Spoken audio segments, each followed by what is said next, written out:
très chers internautes, très chers téléspectateurs, j'espère que vous êtes de nombreux à nous suivre à cet instant à travers votre émission 100% la team Wata Oya Toto Costa Nostra. Aujourd'hui, nous allons recevoir pour vous un musicien, un artiste musicien qui travaille bel et bien chez Héritier Watanabe, un artiste vraiment que vous et moi, nous aimons autant. J'en profite pour me présenter comme d'habitude. C'est bien moi, votre humble servante GS, la patronne à moi dans Boca. Donc, on veut dire à rembourser Gaël Chouga, à rembourser. Bienvenue sur votre émission 100% la team. Beaucoup plus, la team Wata. La team Wata, il y a Toto Rino, il y a Tembe, Héritier Watanabe, notre daddy. Un grand merci à toi là où vous êtes. Je vous salue. Je dis, bébé, dédicace à toi, Saratola, Gogan, Balobi. Tola ne tombera jamais. Amélia mène. Donc, Amélia mène. Big dédicace à toi, tout trop. Un grand merci, Nabino, tout Bolanda, Biso, attentivement pour vos commentaires, Nabino, et ça va bien. En tout cas, trop. Tout à l'heure, je reçois pour vous mon invité, on a aussi Sabino, Diego Milito. Donc, un artiste musicien, mais il y a Héritier Watanabe. Il est là avec nous. Salut. Salut, bonsoir, bonjour, beauté. Ça dépend de l'heure à laquelle.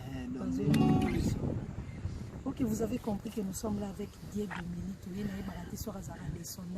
Parce que sa façon de chanter, même sa façon de jouer à la guitare, en tout cas, je vous jure, ce n'est pas donné à n'importe qui. Diego Milito, quelles sont les nouvelles dans la team Wata?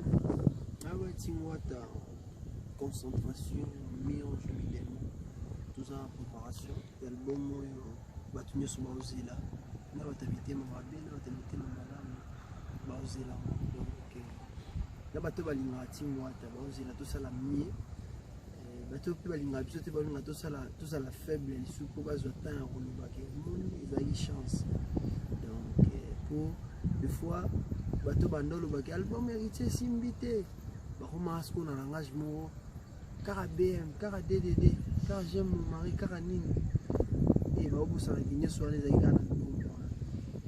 Et le va revenir album moi. Et ça dit que tout le bas sous les solos en a. Et ce album moi mi balé. Et ça dit net oh on est par hasard mais pourtant mon baloba et on est simba été. Et tout ça dans la concentration ma case sur mon net na ba milliard boy. Na beta guitare na ba héros na ba minuit boy donc ezaka pona benda subilo mo ya sika sika. Nena lobaki dès que le bar musique intelligente ndenge toto lo ba mikolo musique de futur ndenga le bar assaisonnement donc on est en train d'évoluer pour faire évoluer la musique congolaise pour égayer les gens qui nous aiment et qui aiment la musique en général donc tout ça en concentration et en sarlati il y a des colos. Parlons de votre premier album, tout le monde que album le nous a tellement banda depuis l'année passée si je ne me trompe pas l'année passée jusqu'à présent et même les binomo ça fait 4 ans. Ça fait 4 ans. Yeah. Ah oui, je vois. Et même les binomo bakop est belé 3 ans. Mikolo boza vraiment na bakop est belé na concert ainsi de suite tandis que Bobi Malibanda mboka te mais Bobi beta kaka. Ouais, Tobino Aliment, tu vois, il y a Togo il y a pas beaucoup d'artistes congolais qui ont joué là-bas. Donc, toujours bêta. Obi, parlons de notre album. Ça fait des années. Tu as un album, un album, et on te l'a que album, on a fait ma case. Tu as dernièrement na high level, la kermesse, il y a pas un beach. Tu as sous la fête, moi c'était privé. Tu as internaute dans mon Kempeski. Ouais, la Kempeski. J'aime bien mon fleuve pour hôtel. Bientôt là, tu vas dans Baoba, bientôt tu vas pour Banakin, la musique n'a pas trop. Et biso to linga bango mingi pour bango mbasara biso kitozala. Pour chaque semaine, bazo ata ya roya na répétition na biso kotala biso balemba te ko futa ba 5000 francs. 5000 francs c'est à peu près 3,5 $ comme ça. Et c'est pas c'est pas facile. Na ba passion eza lelo, na ba piako eza lelo, bato mobayaka tous les jours. C'est que ba se retrouver et tout le monde va mingi. Il y a un peu c'est une occasion vraiment ba savourer biso na ba kermesse na ba congé là. Mais bientôt là, bato pe baza misika. Bon biso en live et après meni bientôt là tout ça là partout. Diego Milito, mi-ange, mi-démon. Ça fait un peu peur, hein? Mi-ange, mi-démon. Quelle conception! Ah ouais, les lots, tu vas comprendre en côté même, malembe, va comprendre que quelque part, tu n'as qu'à t'inaïe tellement tout ça va zambété, tu vas parfaiter. Azana va comportement naïe, va angelo, azana va comportement naïe, va démon. Parce que au monde a mutumo, azara peut bien, mais azana va ma béné mon coup. Attends, le bien on a mis sur la biso goïté, mais là, quand on a tout bela pas sango, azana va comportement naïe, mon pas ça la guitare, monsieur ma vie. Donc, mutu, tellement tout ça va zambété, quelque part tout ça va bien, va malade. Et quand on parle de mi-ange, mi-démon, on voit l'héritier tout simplement lui. Tout simplement Wata. Donc il n'est pas Dieu, il n'est pas parfait. Et titre et album, normalement, les Arabes on peut accompagner Baya na ba boule, tout fond la idée tout dans le bosso. Et bah titre bon aux ça va idée balouka, bah ça recherche, réflexion, matalisme, donc on va réfléchir trop. Donc mi-ange mi-démon kalaté donc ils ont fait ça qui pénéqué c'est donc il y a un monde donc tout le monde va bazoloba et au moins il y a problème mais ça n'a pas ndaku tout mais bah parler sur ma problème on a été il parle que de nous et on a dans le bango banda kala qui et tout ça moi exceptionnel tout ça moi ndenge et bah tout malembe va comprendre. Et les lois boudaka lobby les lois changer langage donc tout que les malembe ti bon peut ça biso bisika na biso bon peut ça biso pene sika na biso pour les lois tout le monde mutuna mutako commenter na ndenge na ye ndam pas koloba na ndenge na ye mais réalité ils ont resté qu'à réalité ils ont dit qu'à la réalité. Pour les lots, au monde, les lots, biso salika 3 ou 4 ans, tout ça un album, 4 ans, tout ça un album moko. Mais au monde, les lots, tamsou, baolobake, baolobatamsou, monsieur héritier, balegi ba monsieur nanyo. Ce peut balobi ba monsieur nanyo, balegi ba monsieur héritier. Comparaison en akara. Parce que tamsou, bango basali ba 12 ans, 13 ans sur le marché. Il y a un peu ça, ba confrère, na yango salé pe ba confrère, na baluma. Par rapport à mi-ange, mi-démon, on ne peut pas s'y faire. Non, au moni, bateau, balinga héritier baza. Bateau balinga ati mwata baza. Bateau pe balinga ati mwata te baza. Et né na mbara ba monter ba stratégie car yanga na yo. Ah oui, si nous pouvons souffler un peu tout Kango parce que c'est ma chanson préférée aussi. Ah ouais. Ba monter ba stratégie. Et Mishkalobaka dernièrement, mais mission mo Batouana, logo là balinga bisote, baobundisa bisona na libanda. So ba koki bisote ba osani. Pour ba maele, oui le diable est mal. Ako infiltrer. Ba kotina na katiti, ba miso pena bazana bisope to lia na ba pesa nimo bana ba banguna. Menasuka ba osangana ba nyonso tout. Tout le monde a bango te bakomi complet na ba bazaki na biso baki ba faux biso ba sangana ce qu'on a ba bando bundisa biso na libanda ba sangani to mo pe na couleur na bango nyonso tout ke baza na couleur moko pour na minto mo confusion eza mais baza na couleur na bango ba obombango et biso to yebi na biso pe bango mais mon nzamba ko banga ba tentation mike tu comprends donc sur assure na no ko banga ba tentation mike et Jésus-Christ avant dans Judas Iscariot maïebara qui maïebara qui Simon Pierre Rouanga na vandara donc héritier watana be mon nzambe donc bientôt la mi-ange mi-démon pour comprendre l'air ba osangana ba onyo soleil ba mona avec non et simba sous des photos sangana na biso tout écrasé karamba mon place ko ba mona force il y a toute urine donc tout ça tous ça bon sa couleur na bango mi mi démon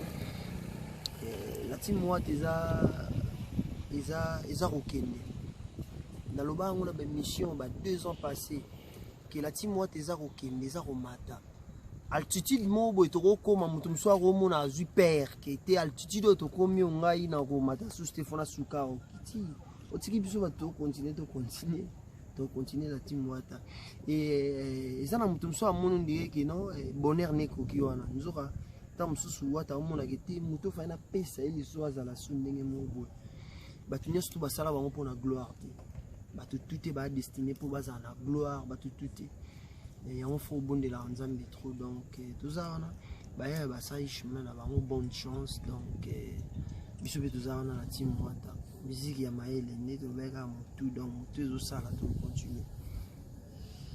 Eh oui, très chers téléspectateurs, vous avez compris donc Diego Milito il essaie un peu de nous faire comprendre.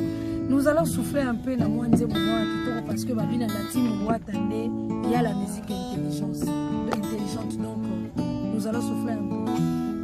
Je m'en ba monter ba stratégie car yanga na yo batongeli yo kage na se fleuve ya Congo encerclé na baligator na bétoile de la mer kaka pona mona yo te o mao olinga koma troublé obango ba sepela zefie oyanga to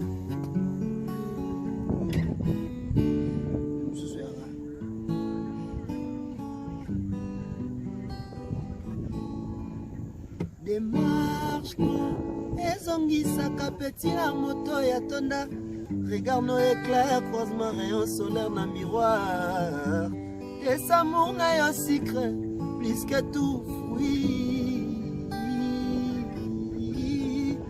vous avez cherché ma pièce unique gouverner mes remarqué cause parmi ba richesse à pays batia molongo moko na bacuivre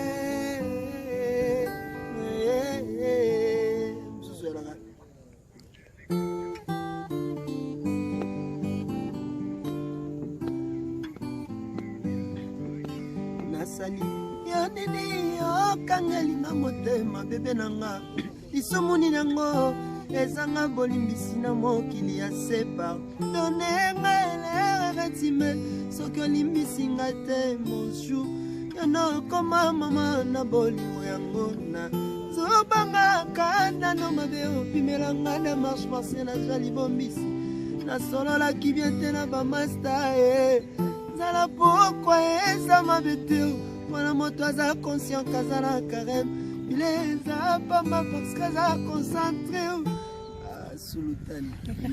Un grand merci à toi Diego Milito parce que tu as vraiment tous s'est retrouvé parce que dans la team Wata c'est la musique intelligente. Revenons à mi-ange mi-démon. Ndenge ozalaki na oyemba ozali na nzembo, tu avais une chanson oyemba ki na album olutaki oleka et tu es sûr na mi-ange mi-démon pe sous chance wana lelo yo so batanga 3 orchestres à Congo bazangisa otanga la team Wata. Mais ce qu'on a l'initié, c'est ça mon souhait. Et on est en train de travailler. On est en train de travailler pour arriver là. Donc, tout ça, la musique, tout ça, la musique, parce qu'on fait la musique intelligente. Donc, on sait recevoir des critiques. On sait comprendre ce que les gens veulent de nous. Pour que l'objet tout ça la mienne donc toujours parmi les critiques nous toyoka que maestro Fabregas oloba ki reine de sabe zanzema Wata te oyoki déjà nouvelle wana au maestro oloba ki reine de saba ba partie mingi eza ye eza ya totorina te en fait bon faut eloko mo ba faut arrêter na faut ba ebaraké héritier na ministre azalo wa mangetela aza mangete lokola te aza na mangetela donc batu tout ba o viser ka wana donc so sali nzembo no moni ba oyo ka ngote na kati ya promotion no faut banda ko lobela héritier soit dans les bons, soit dans les mal. Nzembo na ye. Ils ont un album, Nzembo na ye. Tu es côté to sambela ba Nzembo kuna côté ba funda ba samba. Bon, il pas le prétendant koloba ke ah héritier c'est mon frère. Si vous soyez pas koki koloba ndeko na zwelo kono. Koloba on a TV to obenga ye na téléphone, olobi ne to yebi adresse na ye, ou ya kotale po loba na ye. En fait, phrase moto loba kini yabana kini bakoza raté. Ba congolais baza bazo baté po oyeka aboye, ngo masquer bango, oluka kwanga me o masquer bango net oluka lipa na kombo bato. Te. Toujours comprendre que makambo d'un moment et comme il y a des gens ils ont simba sousté. Et moi de mon côté je comprends que bon qu'on ciblé so on ciblé ni simba sousté. Non, on parle de Fabregas, non? Ouais. Parce que Fabregas a encore sousté mais amené simba sousté comment? Yo isko nka ngana lobango mais yo yebi que à un certain moment ton dobi na yamado, à un certain moment pe comme pe boué. Et comme Penny. Pour série, il y a un bêta, un offing à na TV. Vous comprenez? Qu'on chrétien, banini, vous comprenez? On comprend que bon, faut vous comprendre depuis quand. Comprenez? On sa promotion pour nous ça bien na concept ba congolais comment nani j'y vais bien dans succès mikolo dit nani saratola nani nani bwana na caméra ne foate ngane na na legishi ben piana ali batunye so legishi ben piana ndenge nini batseoka eza ba stratégie mo boye batu basali yango déjà trop so aluki pe ya bien mususu ya bien za na ngope eza ka nde ba welela banzembu ke kuna nzembu ye kuna nzembu ye nde palo ba yite nde bino molo ba mambo banzembu ngaku tupena kana nzembu na ngamo fobo yogana ala nzembu ni yogana kini bakosa ngote eza première fois héritier mba morceauné to ebite yo ke parti wana eza banzembu tindaki za parolier eza problème te so za parolier opesa banzembu to teka banzembu oza na place au déclare so atekela héritier nzembu asa na place au déclare on place va déclarer banzembu to ebite nani na sokoda na sokoda so pe olobaki non wana lui c'est mon frère et tout la phrase c'est mon frère non il y a numéro de téléphone il y a adresse net parce que c'est son frère il faut le baron na TV il faut le baron na TV batu batara biso baza bazoba te baza na bango bazoba te ba comprendre que ndenge nza boye eza crèche boye na boye mais bon toi la choix te po eza kwa memi nani ko ba moto amemi ça ya maki ya sarani ya swana raté ya bunda raté. Un grand merci à toi Diego Milito. Balobaka na bango lokola monoko ezanga kadena e mais tabata sokoli na obenit solo mabe kosila jamais obitaba ata bodindisi na mai obenit bo passer soit leki on son taba. Oui, très chers téléspectateurs, très chers internautes, vous avez compris tout comme on citait les biso, mais Diego c'est biso idole non la musique est vraiment idole parce que ngani na idole na moi je suis chrétien, je ne peux pas avoir des idoles quand même. Non, idole ndenge ya muto yo sepela na ye na ndenge ya banzambe wana te ya ba idolâtre wana te na sepela na batu bile ba ta musique batu nyonso ba ta musique bien na sepela na bango ba muto apesa o na rolo ba ngalo ba goûter mais muto apesa o gu muto apesa o gu yo sa musique en fait nga ba la musique ba révélanga que na un musicien par après na yo ka ba CD na yo mona vérité imbara bien vekester imbara bien mais nga mona oza samangwana imbara bien velo ko kanza imbara bien vijibem pia na imbara bien amorelo ko esalema pona banso ba clin d'œil ba ni nga gimbwala akufalobi kanisa molimo moto tiki ndenge komi kotelenga na lokola mopepe mon pépé à Kaina. Bah Vigile qui benz, bah il m'a bien, bah Serge Mabiala, Ferrigo là, il m'a bien. Bah c'est belé, bah il m'a bien en tout cas. Bah Gâteau Bivens, ouais, pas mal aussi. Mais goût, tu parles de goût. Qu'on soit goût, na soit qui goût, bah moté, bah otangi, bah wana bah yaya. Bah m'soupe tant m'soupe, bah soit goût pas n'angai. Ma fabrique. Tant m'soupe bah soit. Yo kasi neto vita musique, boy zakat, bah moi, bah tu n'es pas malade, somme d'abîmer la TV na 15h, c'est que yem t'abandonner musique, collègue à abîmer na 16h. Bah m'soupe abandonner musique na 14h, mais à sali succès na 17h. Na tuni pe na ndenge mabete. Kasi nga pe na éclaircir yo. Non, na éclaircir yo ka. Ba kombo mususu otanga na kati ezali belé au monde, ba massa mususu ba massa na ba mususu baza ba vie, ba mususu pe ba petit mais tant mususu azoi ne pe groupe na ngai. Na quartier mo boy yoki jomo azoi mba bien des minutes. Babi na filé na ouais, c'est mes frères, ba mba rappé bien et tout. Wana ba massa ko motanga mikolo sko ba ya ya auto zui motan ko se courtoyer et tout. Et bah mba bien mais na zoi goût ko ba tout quoi ba Carlito là ça na émission moins. Ok, un grand merci. C'est l'option improvisation. Donc comme nous sommes na souka, je pense que moi ba dédicace, moi ba nini pe sanganaka na improvisation na donc poto chiter bien. La moka na nengo nzambe za kobeta. Na koma mwana mawa, oh mwana mawa. Nakoma sekolela ambulance na corbillard pelela kanenge moko soki oyoki sirène bimambangu na coin yo tala nano ye peut-être eza corbillard nde ezomemanga vers lilita nakufa mpona bolingo na yo nakoma mwana mawa mwana mawa nakoma sekolela sekolela.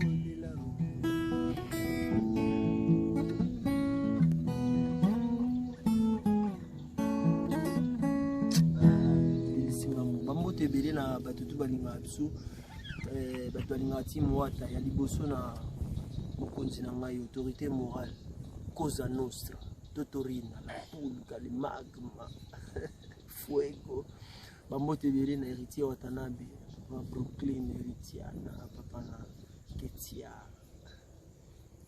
donc bambote belé na yo ici que na maman Lolotte Molisho na musika donc mbote belé na bureau mombati mwata na banina les managers Sylvain BH, Charlie Rubenga, tout le monde et maître Guégué Motepe la Végéta bonne guérison mbote belé na bayanga te donc Kelvin Mwanza bonne guérison à toi aussi Milor Samba ya maman Nini na pesi mbote belé na Yannick Vango ya maman Do Yaya donc tapisi bambote belé lisusu na Tarteli Mayala Trésor Mbali Bercy Mafa l'artiste et bambote belé na Thierry Bouda réseau donc bambote belé na président Youlou Matondo Janvion Guylaine Ilaka Kairi à Paris tapisi bambote belé na Juma Ambrosio Juma Ambrosio bambote belé et je salue Popol Nkoko depuis les États-Unis, Issa. Napesi bambote belé na Jonathan Dissasi, excuse.